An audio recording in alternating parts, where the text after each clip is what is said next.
जय हिंद दोस्तों, मैं हूं आपका दोस्त विजय राजभर और आप देख रहे हैं यूपी सच तक। दोस्तों, हम लोग इस समय हैं मऊ में और आज हमारे साथ हैं DMS4 के राष्ट्रीय संचालक SK वर्मा जी। आइए आज इनसे हम बात करते हैं कि घोसी लोकसभा चुनाव हाल ही में बीता है और घोसी लोकसभा चुनाव में काफ़ी कुछ बदलाव दिखा इस बार। आइए इनसे आज कुछ खुलासा करवाते हैं और उसी मुद्दे पर आज बात करेंगे। स्वागत है सर यूपी सच तक में। आपको भी स्वागत और आपके सभी श्रोता बंधु जो भी आपके चैनल को देखते होंगे सभी लोगों को धन्यवाद हमारे तरफ से और आपको भी धन्यवाद है। सर, मेरा पहला सवाल रहेगा, घोसी लोकसभा से जो बसपा से बालकृष्ण चौहान जी आए थे, उनका बार बार दावा रहता था और कि इस बार हम घोसी लोकसभा चुनाव को जीत रहे हैं, लेकिन कहीं ना कहीं जब 1 तारीख को गिनती हुआ तो केवल उनको 2 लाख प्लस वोट मिला। बाकी दलित समाज का वोट कहाँ गया? देखिए, सबसे बड़ी चीज़ ये है कि दलित समाज ने अपना इस समय नियत बना लिया था ये चीज़ कि बालकृष्ण चौहान की रवैया को देखते हुए भी पूरे दलित समाज उनको लाइक नहीं किया था, इसलिए उनका वोट पूरी टोटल काट करके सपा पर सब टोटल चढ़ गए और पूरा दलित सपा को वोट कर दिया था। मतलब हाथी को छोड़ साइकिल पे चढ़ गए। हाथी को छोड़ना पड़ेगा इसलिए कि ये अपने जो भी बसपा की ये रवैया आ गई है कि अपने एटीट्यूड पे भाई हैं और अपने एटीट्यूड की वजह से किसी को लाइक नहीं कर रही हैं, न किसी को राष्ट्रीय प्रचारक बना रही हैं, न किसी समाज पर ध्यान दे रही हैं, न छोटे छोटे कार्यकर्ताओं पर ध्यान नहीं दे रही हैं। तो बताइए दलित कहाँ जाएगा? रह गई सबसे बड़ी चीज़ कि देखिए भारद्वाज जैसे ओम प्रकाश राजभर हैं, ओम प्रकाश राजभर ने राजभरों को गुमराह करके रखे हैं, सपा ने यादवों को गुमराह करके रखा है और बसपा ने दलितों को गुमराह करके रखा है, SC को गुमराह करके रखा है। तो ये लोग कहीं ना कहीं इन लोगों के आड़ में ये सब यादव बिरादरी, राजभर बिरादरी और चमार बिरादरी ये मारे जा रहे हैं, जबकि इन लोगों को नहीं चाहिए। ये लोग अपना फ़ायदा वहीं पर बैठ करके अपना फ़ायदा ले रहे हैं लोग। तो ये कहीं ना कहीं तो ये समस्या है। तो मान चलिए कब तक किसी को गुमराह रखेंगे? जनता भी चूज कर रही है कि सबसे बढ़िया प्रत्याशी कौन आ जाएगा। किसी पार्टी से अगर बढ़िया प्रत्याशी आ जाएगा अब उसको लोग चुन देंगे। अब समाज में ये आ रहा है। अच्छा, इस चुनाव में देखते हुए लग रहा है कि जो बहन जी की नैया है वो डूबती हुई नजर आ रही है। देखिए, बहन जी की नैया डूबती नज़र तो आ रही है, ये तो हकीकत है। बहन जी कहीं ना कहीं इस पर केयर नहीं कर रही हैं और नैया डूबती इसलिए आ रही है कि वो किसी से गठबंधन नहीं करने के लिए तैयार हो रही हैं और सभी लोग अपना गठबंधन में चुनाव लड़ रहे हैं, जबकि वोट इनका बैंक बैलेंस बहुत अच्छा है। अगर उस वोट बैंक बैलेंस को अगर किसी गठबंधन को लेकर के चलें तब तो प्लस होगा। प्लस तो हो नहीं रहा है। जब प्लस नहीं हो रहा है तो कभी भी आप ही अकेले कब तक लड़ेंगे? तो अकेले दम पर इसकी वजह से बहन जी अकेले पड़ जा रही हैं, इसकी वजह से उनका नैया डूब रही है। अगर किसी के साथ गठबंधन में आ जाए तो सही रहेगा, लेकिन गठबंधन में नहीं आती हैं, ये उनकी कमजोरी है। और कमजोरी क्या है बहन जी जानती हैं जी। अच्छा, अभी चंद्रशेखर रावण जो आए हैं, जो नगीना से अभी सांसद बने हैं जी, लग रहा है कि दलित समाज के लोग अभी किसको ज़्यादा लाइक करेंगे, या बहन जी को या चंद्रशेखर रावण को? देखिए, चंद्रशेखर भैया वो हमारे एक तरह समझ लें कि बड़े भाई हैं, इसलिए कि मैं बता रहा हूँ कि दलित का इस समय सर्वश्रेष्ठ नेता माने जाएंगे और मानना पड़ेगा।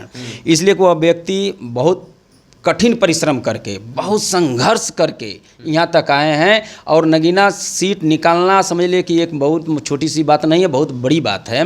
और नगीना सीट निकाल लिए और उनको मैं अपने दिल से बहुत बहुत धन्यवाद देता हूँ कि भैया आप संघर्ष करिए और आपके साथ हम लोग हैं और आपके साथ हम लोग देंगे और आप इस तरह का साथ देंगे तो पूरी दलित आपके साथ हो जाएगा और आपका पूर्ण रूप से आपको हर एक जगह से सपोर्ट मिलेगा और सपोर्ट दिया जाएगा। हाँ। अच्छा, घोसी लोकसभा से कहीं ना कहीं डॉक्टर अरविंद राजभर जी को हार का सामना करना पड़ा, क्या वजह रही? देखिए, अरविंद राजभर को हार का सामना इसलिए करना पड़ा कि अरविंद राजभर जब भी चुनाव हारे हैं वो अपने पिताजी की कमी के कारण हारे हैं चुनाव। उनके पिताजी की कमी का कारण क्या है? वो उनको स्टेटमेंट देते समय कम से कम तो इतना लिहाजा और इतना समझदारी के साथ बोलना चाहिए। किसी व्यक्ति पर, किसी जाति पर व्यक्तिगत टिप्पणियां नहीं करना चाहिए। बताइए आप हमको पत्रकार महोदय जी, किस जात में कमी, किस जात में बुरे लोग नहीं हैं, किस धर्म में बुरे लोग नहीं हैं? अच्छा और बुरा हर वर्ग हर समाज में है।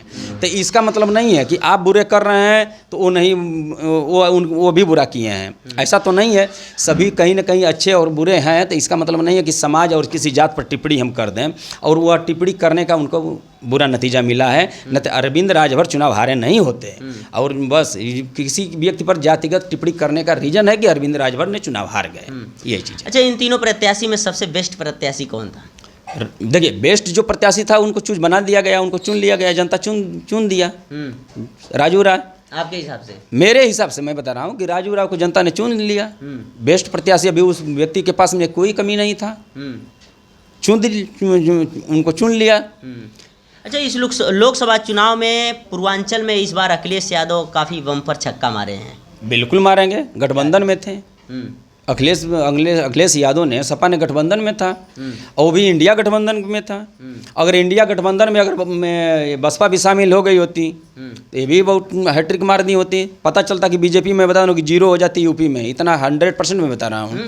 लेकिन बहन जी को ये समझ में नहीं आता है, बहन जी को पता ना कहाँ से डर है कि क्या है, क्या समझ में नहीं आता है।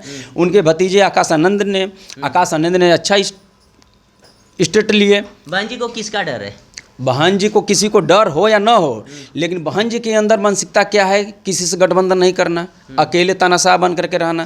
तो ये प्रक्रिया भाई जनता ने तो समझा दिया, हर बार समझा रहा है।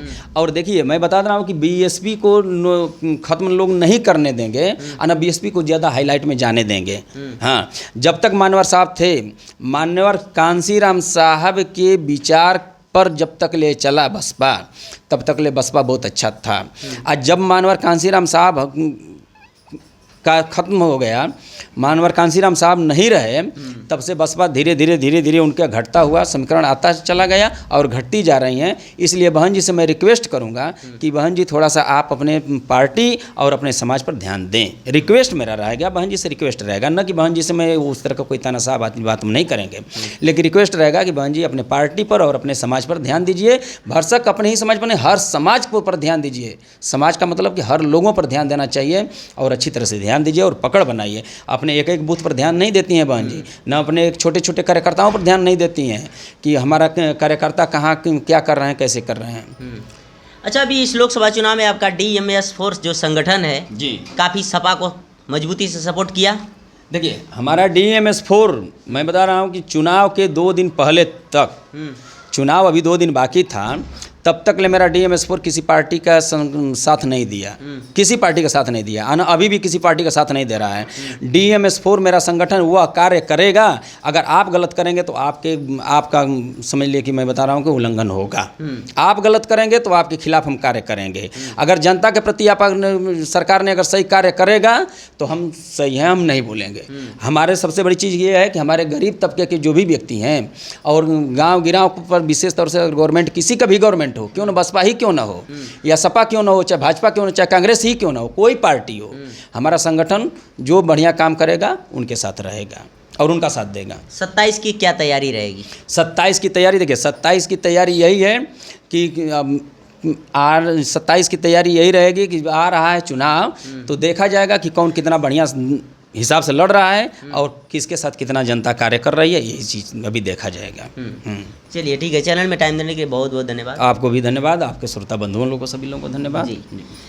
चलिए, आपसे बता दूं कि हमारे साथ हैं DMS 4 के राष्ट्रीय संचालक SK वर्मा जी, और इनका अभी घोसी लोकसभा चुनाव को लेकर के काफ़ी कुछ बातें हुई, जबकि इनका कहना है कि बहन जी की नैया डूबती हुई नज़र आ रही हैं। उसका मेन वजह बहन जी हैं, जो अपने कार्यकर्ताओं पे, अपने बूथ पे ध्यान नहीं दे रही हैं, काफ़ी लापरवाही कर रही हैं। और बाकी कहीं ना कहीं क्या चीज़ का उनको डर है, डर सता रहा है, क्या चीज़ का, क्या वजह है, वो तो बहन जी को ही पता होगा। बाकी इनके बातों से आप कितना सहमत हैं? वीडियो अच्छा लगा हो चैनल को सब्सक्राइब करें, लाइक करें, शेयर करें। मिलते हैं नेक्स्ट वीडियो में, तब तक के लिए जय हिंद।